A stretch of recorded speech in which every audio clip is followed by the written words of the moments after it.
ಎಲ್ಲ ಪತ್ರಿಕಾ ಮಾಧ್ಯಮದ ಮತ್ತು ಎಲೆಕ್ಟ್ರಾನಿಕ್ ಮೀಡಿಯಾ ಮಾಧ್ಯಮದವರಿಗೆ ನಾನು ಆರ್ಥಿಕವಾಗಿ ಸ್ವಾಗತ ಕೊಡ್ತಾ ಇದ್ದೀನಿ.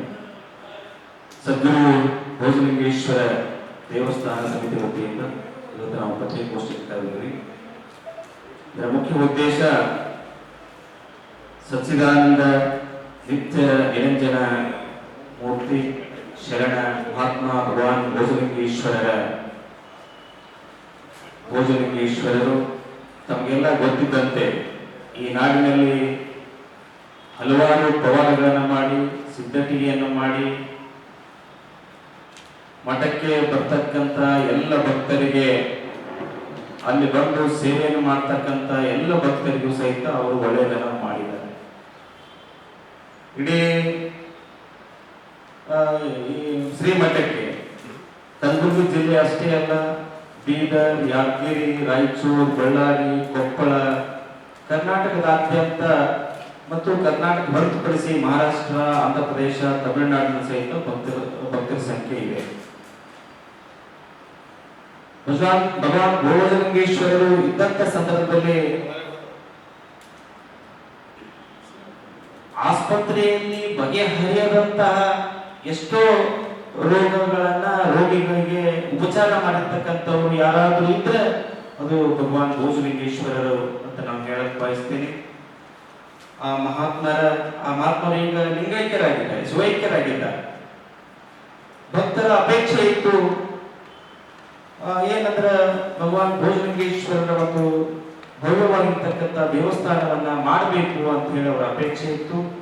ಅವರ ಅಪೇಕ್ಷೆಯ ಮೇರೆಗೆ ಇವತ್ತಿನ ಭೋಜಲಿಂಗೇಶ್ವರರ ಪೀಠಾಧಿಪತಿಗಳು ಪರಮ ಪೂಜ್ಯರು ಆಗಿರ್ತಕ್ಕಂಥ ಸದ್ಗುರು ಹಿರಿಗಪ್ಪ ತಾತನವರ ನೇತೃತ್ವದಲ್ಲಿ ಸುಮಾರು 18 ಕೋಟಿಗಿಂತಲೂ ಹೆಚ್ಚು ಖರ್ಚು ಮಾಡಿ ಭಕ್ತರ ಅನುದಾನ, ಯಾವುದೇ ಸರ್ಕಾರದ ಒಂದು ನಯ ಪೈಸೆ ಇಲ್ಲ, ಅದರಲ್ಲಿ ಭಕ್ತರ ಕಾಣಿಕೆಯ ದೇಣಿಗೆಯಿಂದಲೇ ಇವತ್ತು ದಿವಸ ಅಷ್ಟೊಂದು ದೊಡ್ಡ ಪ್ರಮಾಣದಲ್ಲಿ ಭಗವಾನ್ ಭೋಜಲಿಂಗೇಶ್ವರ ದೇವಸ್ಥಾನವನ್ನ ನಿರ್ಮಾಣ ಮಾಡಲಾಗಿದೆ. ಅದು ಇಲ್ಲಿ ಕಲಬುರಗಿ ಈ ಭಾಗದಲ್ಲೇ, ಕಲ್ಯಾಣ ಕರ್ನಾಟಕ ನಾಡಿನಲ್ಲೇ ಅಂತ ದೇವಸ್ಥಾನದ ನಾವು ಕಾಣ್ತಕ್ಕಂಥದ್ದಿಲ್ಲ. ಬಹಳ ವಿಶಿಷ್ಟವಾಗಿರ್ತಕ್ಕಂಥ ದೇವಸ್ಥಾನವನ್ನ ಅಲ್ಲಿ ನಿರ್ಮಾಣ ಮಾಡಿದ್ದಾರೆ. ಇವತ್ತಿಗೂ ಸಹಿತ ಅಲ್ಲಿ ಹಲವಾರು ಸಿದ್ಧತೆಗಳು, ಪವಾಡಗಳು ನಮಗೂ ಸಹಿತ ಅದು ಅನುಭವಕ್ಕಾಗಿದೆ. ಹಾಗಾಗಿ ನಾವು ಸಹಿತ ಭಗವಾನ್ ಭೋಜಲಿಂಗೇಶ್ವರ ಭಕ್ತರಾಗಿದ್ದೀವಿ. ಅವರ ಈ ದೇವಸ್ಥಾನ ಲೋಕಾರ್ಪಣೆ ಕಾರ್ಯಕ್ರಮವನ್ನ ಹಮ್ಮಿಕೊಳ್ಳಲಾಗಿದೆ. ಅವತ್ತಿನ ಕಾರ್ಯಕ್ರಮ, ಈ ಲೋಕಾರ್ಪಣೆಯನ್ನ ಕರ್ನಾಟಕ ಸರ್ಕಾರದ ಮಾನ್ಯ ಮುಖ್ಯಮಂತ್ರಿಗಳಾಗಿರ್ತಕ್ಕಂಥ ಸನ್ಮಾನ್ಯ ಶ್ರೀ ಸಿದ್ದರಾಮಯ್ಯ ಸಾಹೇಬರು ಉದ್ಘಾಟನೆ ಮಾಡಲಿದ್ದಾರೆ.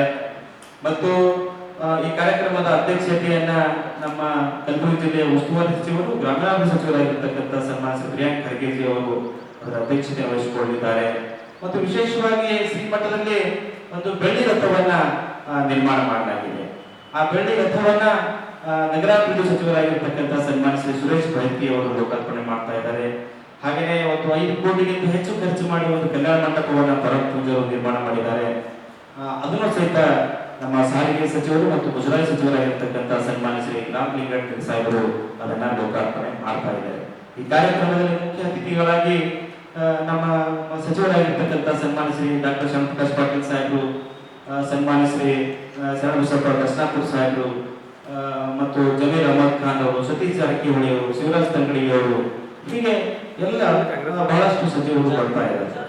ಮತ್ತು ವಿಶೇಷವಾಗಿ ಕಲಬುರಗಿ ಯಾದಗಿರಿ ಜಿಲ್ಲೆಯಲ್ಲಿರ್ತಕ್ಕಂಥ ಎಲ್ಲ ಎಂಎಲ್ಎಗಳು, ವಿಧಾನ ಪರಿಷತ್ ಸದಸ್ಯರು ಬರ್ತಾ ಇದ್ದಾರೆ. ಡಾಕ್ಟರ್ ಅಜಯ್ ಸಿಂಗ್ ಸಾಹೇಬ್ ಆಗಿರ್ಬೋದು, BR ಪಾಟೀಲ್ ಸಾಹೇಬರು, MR ಪಾಟೀಲ್ ಸಾಹೇಬರು, ಜನಾರ್ದನ್ ತುನ್ನೂರ್ ಅವರು, ಶರಣಗೌಡ ಕಂಕೂರ್ ಅವರು, ರಾಜಾ ವೇಣುಗೋಪಾಲ್ ನಾಯಕ್ ಅವರು, ಮತ್ತೆ ಜಗದೇವ್ ಗುತ್ತೇಲ್ ಅವರು, ತಿಪ್ಪನಪ್ಪ ಕಮತ್ ಅವರು, ಖನಿಜ್ ಫಾತಿಮಾ ಮೇಡಮ್ ಅವರು, BG ಪಾಟೀಲ್, ಹೀಗೆ ಯಾವುದೇ ಇದು ಈ ಮಠ, ಈ ಜಾತ್ರೆ, ಇದು ಈ ದೇವಸ್ಥಾನ ಲೋಕಾರ್ಪಣೆ ಯಾವುದೇ ಒಂದು ಜಾತಿ, ಧರ್ಮ, ಮತಕ್ಕೆ ಸಂಬಂಧಪಟ್ಟಿರ್ತಕ್ಕಂಥದ್ದಲ್ಲ.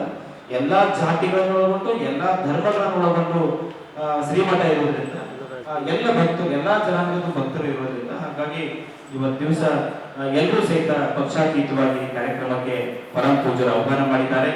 ತಮ್ಮ ಮೂಲಕ ನಾನು ಇಡೀ ಕಲಬುರಗಿ ಜಿಲ್ಲೆಯ ಎಲ್ಲ ಬಂಧು ಬಾಂಧವರು, ಎಲ್ಲ ಧರ್ಮದ, ಎಲ್ಲ ಜಾತಿ ಜನಾಂಗದ ಬಂಧು ಬಾಂಧವರಲ್ಲಿ ನಾನು ದೇವಸ್ಥಾನದ ವತಿಯಿಂದ ಮನವಿ ಮಾಡ್ಕೊತಾ ಇದ್ದೀನಿ. 11ನೇ ತಾರೀಕು ದೊಡ್ಡ ಪ್ರಮಾಣದಲ್ಲಿ ಐತಿಹಾಸಿಕ ಕಾರ್ಯಕ್ರಮ ಇದೆ, ದೇವಸ್ಥಾನ ಲೋಕಾರ್ಪಣೆ ಇದೆ. ಮತ್ತು ಅದಕ್ಕಿಂತ ಮುಂಚೆ 8, 9, 10 3 ದಿವಸ ಕಾರ್ಯಕ್ರಮ ಇದೆ. 8ನೇ ತಾರೀಕು ಅದು ದೇವರಿಗೆ ಒಂದು ಜಲಾಭಿಷೇಕ ಆಗಿರ್ಬೋದು, ಹೀಗೆ ಪುಷ್ಪ ಅರ್ಚನೆ ಕಾರ್ಯಕ್ರಮ, ದಿವ್ಯಾಸ ಕಾರ್ಯಕ್ರಮ, ಹೀಗೆ ಹಲವಾರು ಕುಂಭ ಮೆರವಣಿಗೆ, ಮತ್ತು 10ನೇ ತಾರೀಕು ಏನು ಮೂರ್ತಿ ಪೂರ್ಣ ಪ್ರತಿಷ್ಠಾಪನೆ ಮತ್ತು ಇಂಥ ಕಳಸಾರೋಹಣ ಕಾರ್ಯಕ್ರಮ 10ನೇ ತಾರೀಕು ಇದಾವೆ. ಹಾಗಾಗಿ ಎಲ್ಲ ಕಾರ್ಯಕ್ರಮಗಳು 4 ದಿವಸ ನಡೀತಾ ಇರತಕ್ಕಂಥ ಶ್ರೀಮಠದ ಕಾರ್ಯಕ್ರಮಕ್ಕೆ ಎಲ್ಲ ಕಲಬುರಗಿ ಜಿಲ್ಲೆಯ ಭಕ್ತಾದಿಗಳು ಹೆಚ್ಚಿನ ಸಂಖ್ಯೆಯಲ್ಲಿ ಭಾಗವಹಿಸಿ ಶ್ರೀಮಠದ ಕಾರ್ಯಕ್ರಮವನ್ನು, ದೇವಸ್ಥಾನದ ಲೋಕಾರ್ಪಣೆ ಕಾರ್ಯಕ್ರಮವನ್ನು ಯಶಸ್ವಿ ಮಾಡಬೇಕು ಅಂತೇಳಿ ತಮ್ಮ ಮೂಲಕ ನಾನು ಮನವಿ ಮಾಡ್ತೀನಿ.